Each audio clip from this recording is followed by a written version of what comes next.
ओम श्री साईनाथाय नमः। अध्याय 21 प्रारंभ। बाबा की अनुमति और आशीर्वाद से अब हम अध्याय 21 का श्रवण करेंगे। श्री गणेशाय नमः, श्री सरस्वत्यै नमः, श्री गुरुभ्यो नमः, श्री कुलदेवताय नमः, श्री सीतारामचंद्राभ्याम नमः, श्री सद्गुरु साईनाथाय नमः। इस अध्याय में हेमाड़ पंत ने श्री विनायक हरिश्चंद्र ठाकुर बीए, श्री अनंतराव पाटणकर पुणे निवासी तथा पंढरपुर के एक वकील की कथाओं का वर्णन किया है। ये सब कथाएं अति मनोरंजक हैं। यदि इनका सारांश मननपूर्वक ग्रहण कर उन्हें आचरण में लाया जाए तो आध्यात्मिक पथ पर श्रोतागण अवश्य अग्रसर होंगे। प्रारंभ। यह एक साधारण सा नियम है कि गत जन्मों के शुभ कर्मों के फलस्वरूप ही हमें संतों का सान्निध्य और उनकी कृपा प्राप्त होती है। उदाहरणार्थ, हेमाड़ पंत स्वयं अपनी घटना प्रस्तुत करते हैं। वे अनेक वर्षों तक बंबई के उपनगर बांद्रा के स्थानीय न्यायाधीश रहे। पीर मौलाना नामक एक मुस्लिम संत भी वहां निवास करते थे। उनके दर्शनार्थ अनेक हिंदू, पारसी और अन्य धर्मावलंबी वहां जाया करते थे।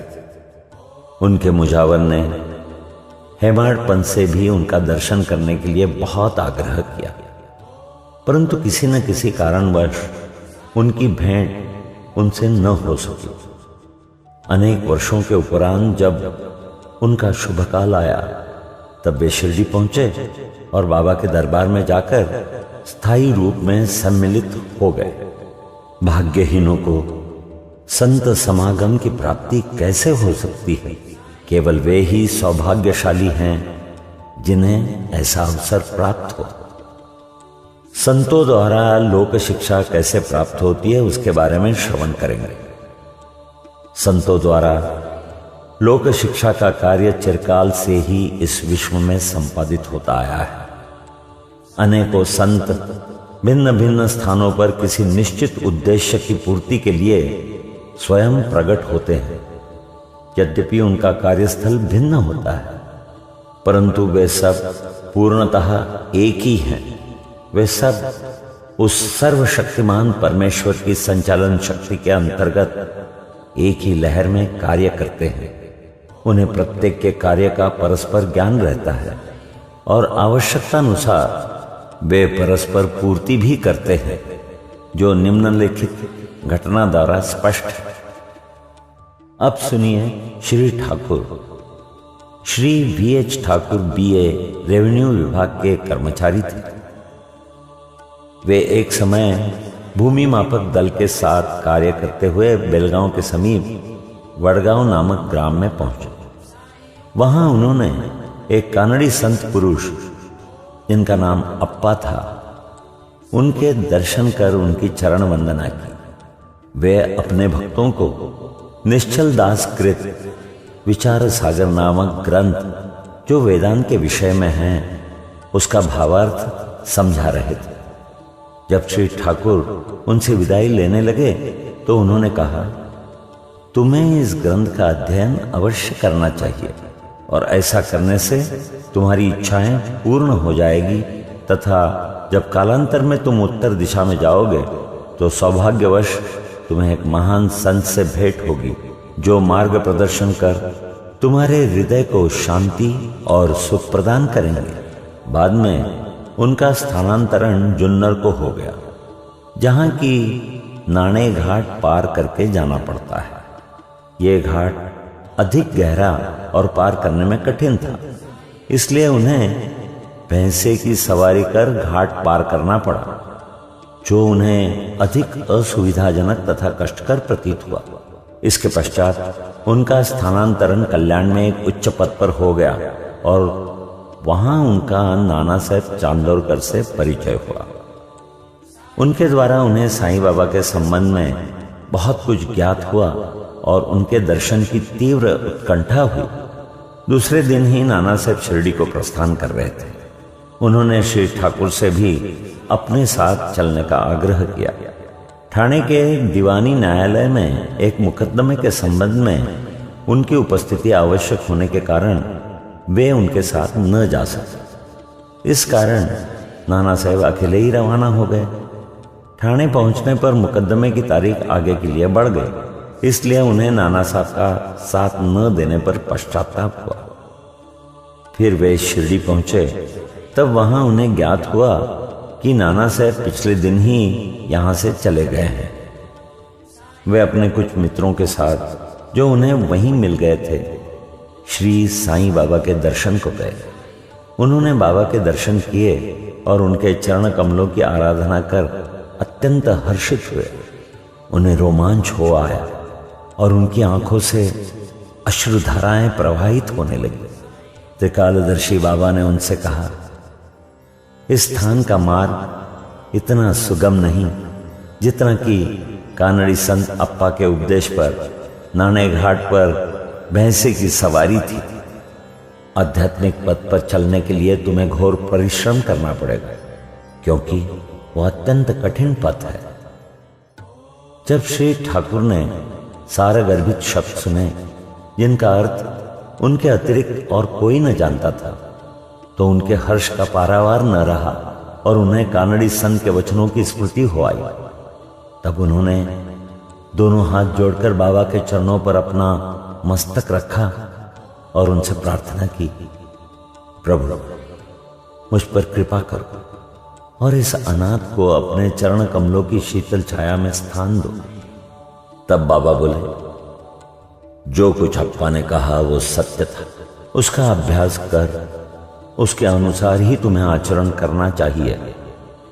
व्यर्थ बैठने से कुछ लाभ न होगा। जो कुछ तुम पठन करते हो उसको आचरण में भी लाओ, अन्यथा उसका उपयोग ही क्या। गुरु कृपा के बिना ग्रंथावलोकन तथा आत्मानुभूति निरर्थक ही है। श्री ठाकुर ने अभी तक केवल विचार सागर ग्रंथ में सैद्धांतिक प्रकरण ही पढ़ा था, परंतु उसकी प्रत्यक्ष व्यवहार प्रणाली तो उन्हें शिरडी में ही ज्ञात हुई। एक दूसरी कथा भी इस सत्य का और अधिक सशक्त प्रमाण है। अब श्री अनंतराव पाटणकर की कथा सुनते हैं। पुणे के एक महाशय श्री अनंतराव पाटणकर श्री साईं बाबा के दर्शन के इच्छुक थे। उन्होंने शिरडी आकर बाबा के दर्शन किए। दर्शन से उनके नेत्र शीतल हो गए और वे अति प्रसन्न हुए। उन्होंने बाबा के श्री चरण छुए और यथायोग्य पूजन करने के उपरांत बोले, मैंने बहुत कुछ पठन किया, वेद, वेदांत और उपनिषदों का भी अध्ययन किया तथा अन्य पुराण भी श्रवण किए, फिर भी मुझे शांति न मिल सकी। इसलिए मेरा पठन व्यर्थ ही सिद्ध हुआ। एक निरा अज्ञानी भक्त मुझसे कहीं श्रेष्ठ है। जब तक मन को शांति नहीं मिलती तब तक ग्रंथावलोकन व्यर्थ ही है। मैंने ऐसा सुना है कि आप केवल अपनी दृष्टि मात्र से और विनोदपूर्ण वचनों के द्वारा दूसरों के मन को सरलतापूर्वक शांति प्रदान करते हैं। यही सुनकर मैं भी आया हूं। कृपा कर मुझ दास को भी आशीर्वाद दीजिए। तब बाबा ने घोड़ी के लीद के 9 गोले नवदा भक्ति की कथा सुनाई। तो वो कथा सुनिए। एक समय एक सौदागर यहां आया। उसके सम्मुख ही एक घोड़ी ने लीद की। जिज्ञासु सौदागर ने अपनी धोती का एक छोर बिछाकर उसमें लीद के 9 गोले रख लिए और इस प्रकार उसके चित्त को शांति प्राप्त हुई। श्री पाटणकर इस कथा का कुछ भी अर्थ समझ न सके, इसलिए उन्होंने श्री गणेश दामोदर उपनाम दादा केलकर से अर्थ समझाने की प्रार्थना की और पूछा, बाबा के कहने का अभिप्राय क्या है? वे बोले कि जो कुछ बाबा कहते हैं उसे मैं स्वयं भी अच्छी तरह नहीं समझ सकता। परंतु उनकी प्रेरणा से ही मैं जो कुछ समझ सका हूं वो तुमसे कहता हूं। घोड़ी है इशक रूपा और 9 एकत्रित गोले हैं नवविधा भक्ति, यथा 1 श्रवण, दूसरा कीर्तन, तीसरा नामस्मरण, चौथा पाद सेवन, 5वां अर्चन, छठा वंदन, 7वां दास्य, 8वां सख्य और 9वां आत्मनिवेदन। ये भक्ति के 9 प्रकार हैं। इनमें से यदि एक को भी सत्यता से कार्य रूप में लाया जाए तो भगवान श्री हरि अति प्रसन्न होकर भक्त के घर प्रकट हो जाएंगे। समस्त साधनाएं अर्थात जप, तप, योगाभ्यास तथा वेदों के पठन पाठन में जब तक भक्ति का संपुट न हो बिल्कुल शुष्क ही है। वेद ज्ञानी या ब्रह्म ज्ञानी की कीर्ति भक्तिभाव के अभाव में निरर्थक है। आवश्यकता है तो केवल पूर्ण भक्ति की। अपने को भी उसी सौदागर के समान ही जानकर और व्यग्रता तथा उत्सुकता पूर्वक सत्य को खोजकर 9 प्रकार की भक्ति को प्राप्त करो, तब कहीं तुम्हें दृढ़ता तथा मानसिक शांति प्राप्त होगी। दूसरे दिन जब श्री पाटनकर बाबा को प्रणाम करने गए तो बाबा ने पूछा कि क्या तुमने लीद के 9 गोले एकत्रित किए? उन्होंने कहा, मैं अनाश्रित हूं, आपकी कृपा के बिना उन्हें सरलतापूर्वक एकत्रित करना संभव नहीं है।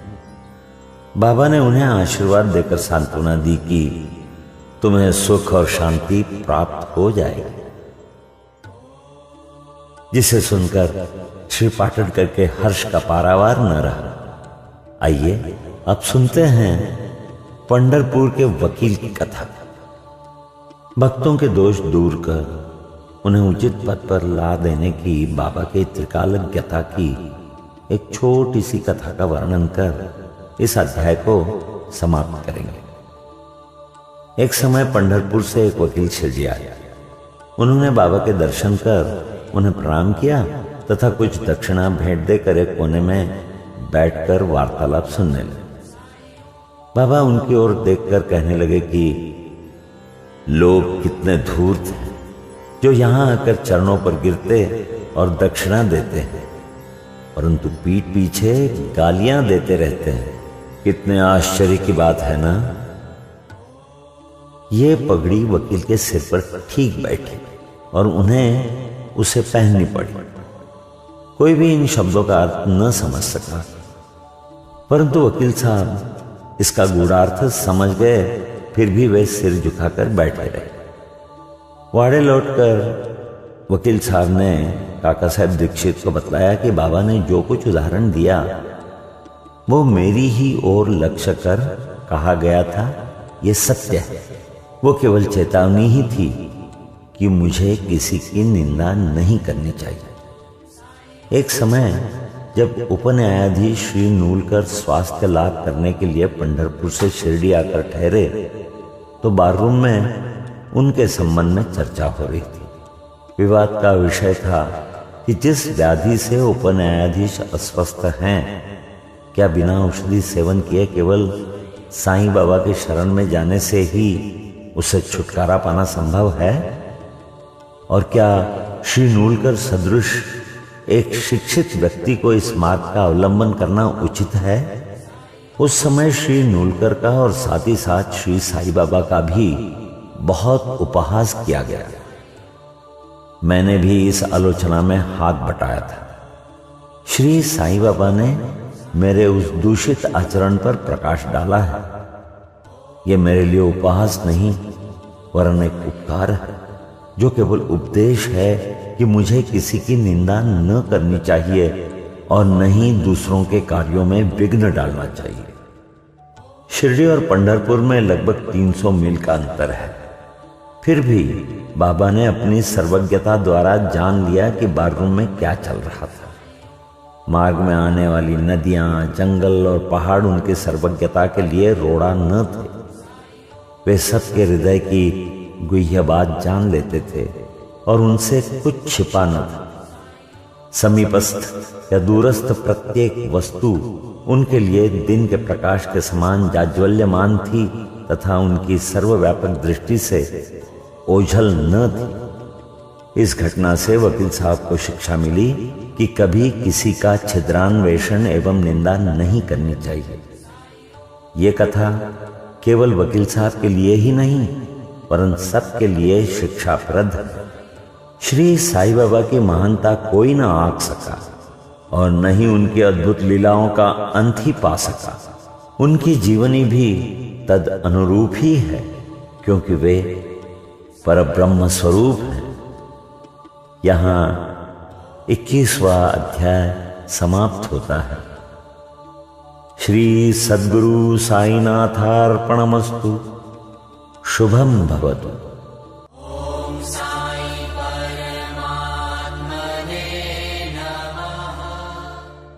ओम श्री साईनाथाय नमः। अध्याय 22 प्रारंभ। बाबा